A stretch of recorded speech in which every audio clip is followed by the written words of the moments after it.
सर्वप्रथम मी आपल्या सर्वांकडे उत्साह पाहतोय खालती घ्या निशाणाने थोडं बाहेर उभे राहा थोडं मागे उभे राहा धक्काबुक्कीत नको काही पण आपण निवडणूक चिन्ह हे आहे हे पण आहे पण हे जरा सांभाळून थोडं मागे चला आपण थोडं मागे दादा तू वरती बसला सांभाळून तिथे कोण आहे का जय महाराष्ट्र किती दिवस पाणी नाही आलं किती दिवस पाणी नाही आलं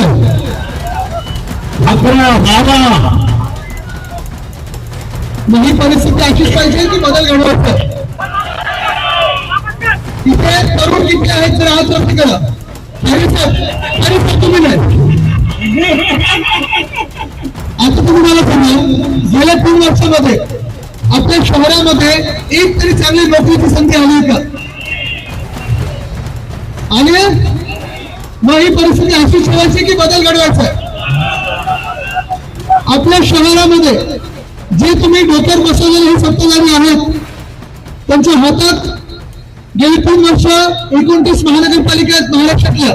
मुंबई असेल छत्रपती संभाजीनगर असेल नाशिक आहे पुणे आहे ठाणे आहे सगळं तुम्ही मला सांगा या शहरांमध्ये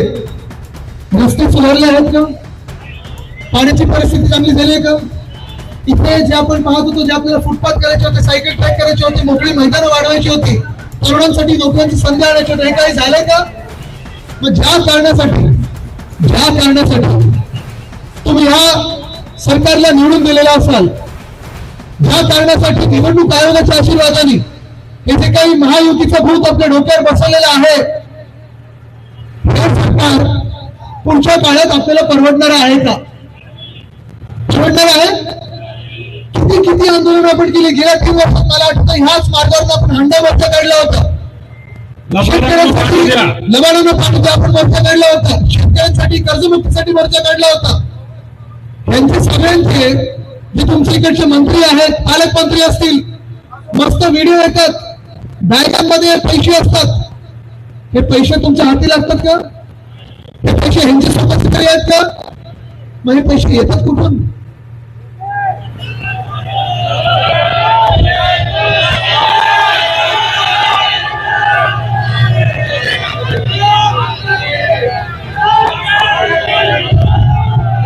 जेव्हा हे तुम्हाला मंत्री दिसतील जेव्हा तुम्हाला एक खासदार दिसतील एक तर खासदारांची दुकानं कुठची आहेत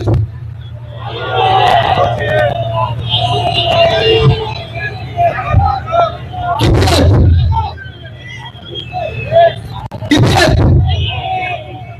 20 मागच्या तुम्हाला 12 8 किती वाढले आता ह्या दुकानावर तुम्हाला कोणाला नोकरी मिळाली का आणि त्यांच्याकडे नोकरीला जाणार का आपण त्या बॅगेचे पैसे होते ते कोणाच्या हाती आलेत का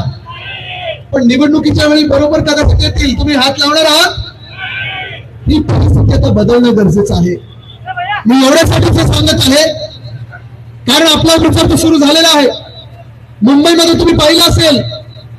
2 भाऊ उद्धव साहेब आणि राज साहेब एकत्र आलेले आहेत एकत्र आलो एकत्र राहण्यासाठी आलेले आहोत मुंबई असेल सगळीकडे असेल तुम्ही पाहताय मुंबई लुटण्याचं काम चालू आहे महाराष्ट्र लुटण्याचं काम चालू आहे तर ह्या राज्य सरकारचा एक कुठचा कार्यक्रम असेल तो एकमेव कार्यक्रम म्हणजे लुटालूटचा कार्यक्रम चालू आहे दुसरं बाकी काही चाललेलं नाहीये हे बिल्डरांचं सरकार आहे कॉन्ट्रॅक्टरांचं सरकार आहे हे वसुलीबाजांचं सरकार आहे हफ्ताबाजांचं सरकार आहे पण हे जनतेचं सरकार नाहीये आणि हेच भाजपवाले हेच मिंदेची टोळी मी त्यांना शिवसेना म्हणत नाही शिवसेना म्हणजे एकच आहे की आपली शिवसेना उद्धव बाळासाहेब ठाकरे पक्ष आहे तर हेच चिंदचोरांची टोळी येईल तुमच्यामध्ये आणि सगळा प्रचार सुरू करेल आपण गेले 3 वर्ष कशासाठी भांडत होतो नळात आमच्या पाणी द्या आम्हाला हाताला नोकरी द्या हाताला काम द्या जी हफ्तेबाजी तुमची चालते ती थांबवा आम्हाला चांगले रस्ते द्या चांगले फुटपाथ द्या वेळेवर वीज द्या पण हे सगळं सोडून आता भाजप जे येईल आता मिंदे जे येतील ते सगळं भलतं काही बोलतील पण आपल्या मुद्द्याचं बोलणार नाहीत जेव्हा ते तुम्हाला इथे तिथे काही भलत असेल तर बोलायला सांगतील. त्याला तुम्ही एकच प्रश्न विचारा, ठीक आहे तुम्हाला मत पाहिजे ना, तुम्ही 3 वर्ष सरकारमध्ये होतात, तुम्ही आम्हाला लुटलं कशाला, याचं पहिलं उत्तर द्या. तुम्ही त्यांना आज हा प्रश्न विचारा, जर इथे फिरायला आले कोणी तुम्हाला दिसले की साहेब तुमच्या बॅगेमध्ये जे पैसे होते ते कोणाचे होते, कुठून आले आणि कुठे गेले, याचं पहिलं उत्तर द्या. मग आमच्याकडे मत मागायला या. आणि जर फडणवीस साहेब आले इथे आणि त्यांनी तुम्हाला सांगितलं की मला मत द्या, 100% तुम्हाला अमुक देतो, तमुक देतो, मेट्रो देतो, भोगदा देतो, सगळं देतो, त्याला सांगा फडणवीस साहेब सगळं सोडा, आम्हाला वेळेवर पाणी का नाही दिलं याचं पहिलं आम्हाला उत्तर द्या. तुम्हाला आठवत असेल जेव्हा आपलं सरकार होतं, महाविकास आघाडीचं सरकार होतं, सुभाष देसाई साहेबांनी बाजूलाच ती ऑरिक सिटी काय बनवून ठेवली आहे. जगात एखादी चांगली सिटी असेल तसं इथे उद्योजक चांगले आहेत, गुंतवणूक येईल असं शहर बनवून ठेवलं होतं. मी स्वतः इथे मला आता पत्रकारांनी देखील विचारलं, त्यांना आठवण आहे आपलं सरकार असताना म्युन्सिपल कमिशनर आणि महापौरांसोबत रात्री आम्ही 1:30 वाजता 2 वाजता रस्ते चांगले कसे होत आहेत हे पाहायला जात होतो. अनेक गोष्टी आपण ज्या या शहरामध्ये करत होतो ती सगळी कामं ह्या भाजपवाल्यांनी आणि ह्यांच्या मुंडे सरकारचं भाजप सरकारचं बंद करून टाकलं. आणि मग दाखवण्यासारखं काही नाही. मग काय सुरू करतात, जात्या गोष्टी सुरू करतात, धार्मिक गोष्टी सुरू करतात, आपल्यामध्ये हे तेढ निर्माण करण्याचा प्रयत्न करतात. त्यांना एकच सांगा की जी पोटं भरत नाही कारण आमच्याकडे नोकऱ्या नाहीत ना, त्याला जात नाहीये, धर्म नाहीये, बाकी काही नाही, भाषा नाहीये, ते आम्ही सगळे छत्रपती संभाजीनगरकर आहोत. आम्हाला नोकऱ्या काय नाही दिल्यात ते तुम्ही सांगा, आम्हाला पाणी काय नाही दिल्यात ते तुम्ही सांगा. आणि आपल्यावर टीका करतात.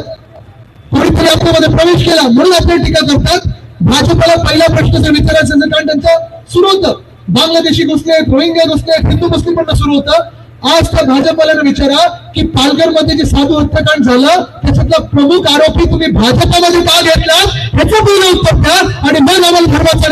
सांगायला राहता. पण आज तुमची ताकद इथे एकवटलेली आहे, तरुणांची आहे, महिलांची आहे, जातपात धर्म समाज ह्याच्या पलीकडे जाऊन आपण सगळे छत्रपती संभाजीनगरकर म्हणून एकत्र ताकद म्हणून आलेलो आहोत. ह्याला हे भाजपवाले घाबरतात, या एकीला भाजपवाले घाबरतात. आज तुम्ही मला सांगायचं आहे, एकच उत्तर द्यायचंय, तुम्ही जी परिस्थिती आहे ती तुम्हाला मान्य आहे की बदल घडवायचा आहे.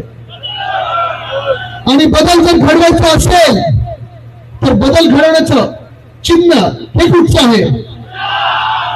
चिन्ह हे कुठचं आहे, आपलं चिन्ह हे कुठचं आहे. आणि बदल जर घडवायचा असेल तर बदल घडवण्याची तारीख कुठची आहे. 15 ना कोण बाहेर फिरायला जाणार आहे, भाजपच्या अपप्रचाराला बळी पडणार आहे, निंदेचे खोटं बोलतात त्याला बळी पडणार आहे. आपण ही ताकद लावूया की एका बाजूला आपण सगळे चांगला शहर बनवणारी लोक आणि दुसऱ्या बाजूला हे भाजपचे सगळे भ्रष्टाचारी जनता पक्षवाले लोक तयार आहात, लढायला तयार आहात, जिंकायला तयार आहात. चला मग बदल घडवायचे, तारीख, चिन्ह. धन्यवाद. जय हिंद, जय महाराष्ट्र.